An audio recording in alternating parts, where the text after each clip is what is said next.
Hi friends, welcome my YouTube channel. আজ একটা নতুন রেসিপি নিয়ে চলে এলাম, যে গিমে শাক ভাজা। দেখুন, শাকটা আমি বেছে ধুয়ে কেটে নিয়েছি, যে আলু বেগুন দিয়ে ভাজবো। মানে আলু আর বেগুন কুচি করে নিয়েছি। এটা খুব তেতো হয় শাকটা, তার জন্য একটু আলু বেগুন দিয়েছি।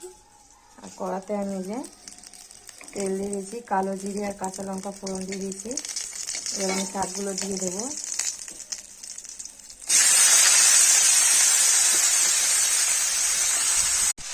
কড়াই দিয়ে দিয়েছি। এইসব শাক আগে খুব পাওয়া যেত, এখন অতটা পাওয়া যায় না।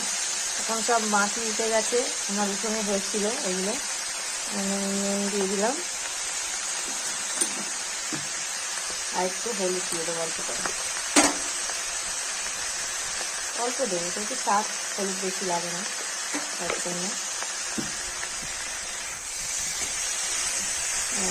দিয়ে নেড়ে নেবো, নিয়ে চাপা দিয়ে দেবো, সেটাই সেদ্ধ হয়ে যাবে। আস্তে আস্তে ভেজে ভেজে ভাজা ভাজা করে নেবো আমি এইভাবে। আপনারা এই শাকটা কীভাবে বানান আমাকে একটু কমেন্টে জানাবেন। বন্ধুরা, শাকটা সেদ্ধ হয়ে গেছে। পেঁয়াজটা দিতে ভুলে গেছিলাম, মানে এখন দিয়ে দিচ্ছি পেঁয়াজটা। তেলের মধ্যে দিলে ভালো হয়, কিন্তু আমি ভুলে গেছি, কেটে রেখেছি, ভুলে গেছি দিতে। তাই আমি এখন দিয়ে দিচ্ছি। পেঁয়াজটা দিয়ে আমি নেড়ে নেবো। পেঁয়াজ চাইলে দিতে পারো, পেঁয়াজ না চাইলে দিতে হবে না।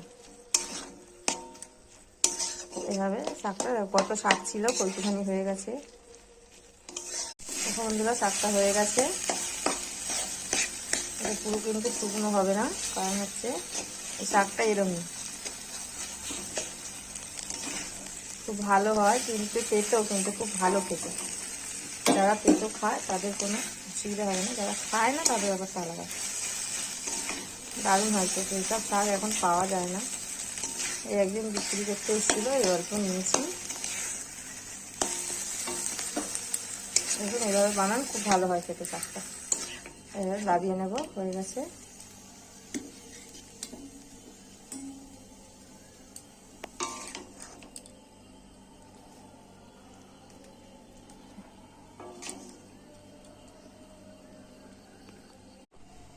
বন্ধুরা, শাকটা আমার হয়ে গেছে।